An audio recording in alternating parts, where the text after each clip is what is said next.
My Lords, this is not only my maiden speech, it is effectively the first of my life, and I don't want it merely to add to the 5 billion words generated in connection with Rio, which resulted in nothing very much happening. So at the end of the next 1,000 words, I shall ask your Lordships if we can manage to make something happen here, in this House. And I hope the House will forgive a beginner's temerity. Paragraph 136 of the report calls for, quote, substantial changes in attitude, unquote. And it is exactly that to which I will be returning in an attempt to suggest to the House the unique opportunity which its members have in this respect.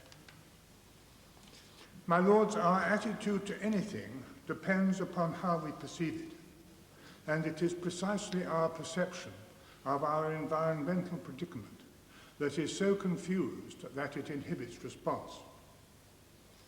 I would therefore like to suggest a clearer perspective, with great modesty, and welcome the charming invitation to do so offered by Lord Nathan in his opening remarks. We know that if civilization and population are allowed to continue unmodified on their present expansionist courses, they will cause an ecological catastrophe which will destroy that civilization and most of our descendants. And yet we do nothing. Now, why is this? It's a very extraordinary situation. We know what to do, but we can't really figure out any proper way of doing it. Our entire way of life makes it impossible to get to grips with that. So how should we perceive our unprecedented predicament?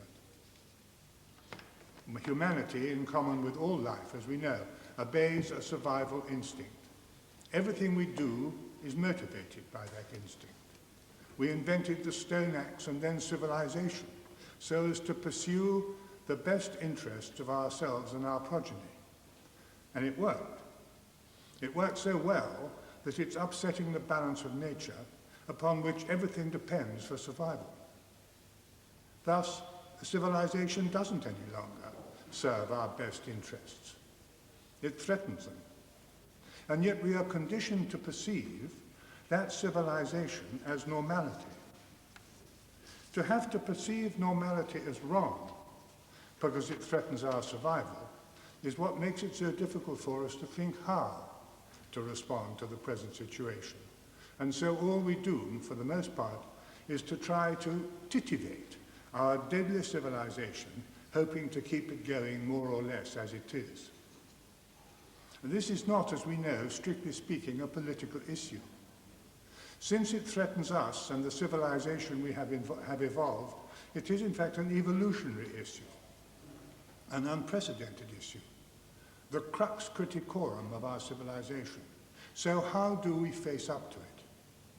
We know that if we continue to put our best interests in front of those of our environment, we will wreck that environment and kill most of our descendants.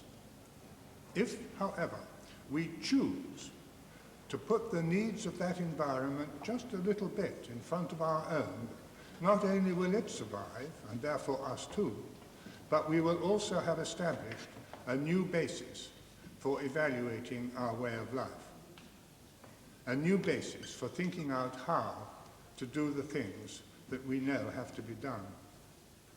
We will have started to develop new aims, new values, and a new normality, because for the first time we will have started to use our minds to choose to evolve on purpose, whereas hitherto we have only used our brains to follow the instincts we share with the rest of life to survive as comfortably as possible.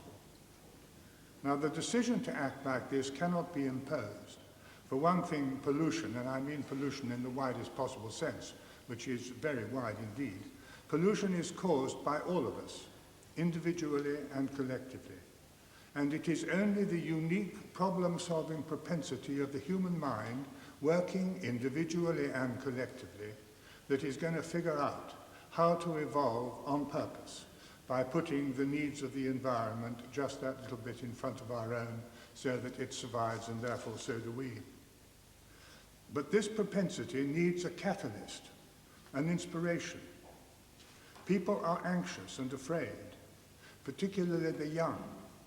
They want to see that someone is taking the matter seriously and doing something about it. They want a lead, they want hope. It is a unique situation.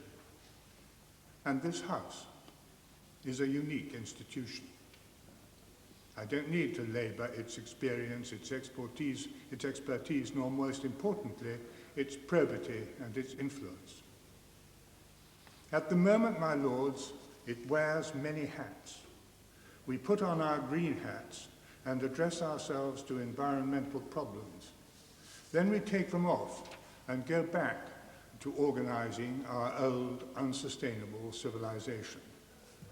For example, on November the 4th, for 5 hours, this House discussed a sustainable economy, without once considering whether any of those ideas put forward could be sustained by the environment. On November the 11th, the Chancellor spoke about growth as being the goal.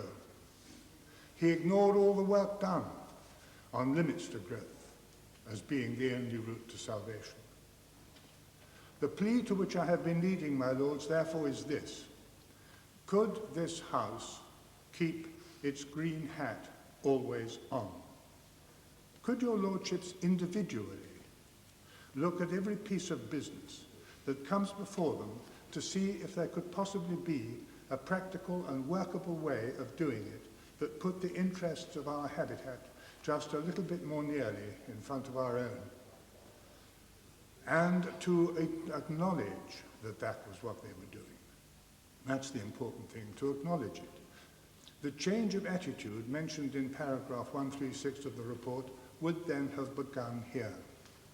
The House, being self-regulating, could, if I may suggest it, even remind fellow members to keep their green hats always on by saying attitude, so that the gravest responsibility ever faced by any parliament on behalf of humanity could be kept continually in the forefront of the mind. But finally, my lords, the most important thing is that with this change of attitude, a lead would have been given and would be seen to have been given. It would be seen that our predicament was being taken seriously, that something unprecedented was being done, and, extraordinarily enough, being done here. It would help people to accept that civilization no longer serves the best interest of our evolution, but threatens it. It would influence other decision-making assemblies.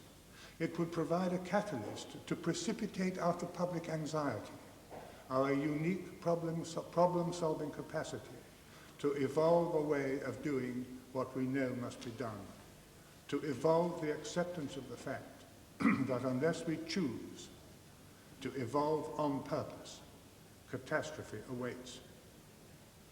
My Lord, there is only one thing that we cannot do, either here or anywhere else in the world. We cannot look our grandchildren in the eye and say, "I'm all right, Jack, I'll be dead." My lords, it is truly a great honour to follow the noble lord, the Earl of Portland, whose maiden speech we have just been privileged to hear. I must say, I found it a little difficult to believe that it was also the first speech he has ever made. And if so, I think it was all the more remarkable for that. I am sure that I speak for the whole House when I congratulate him on the quality of his speech and on the depth of his knowledge, and, if he will forgive me, on the depth of his spirituality, which he so clearly displayed.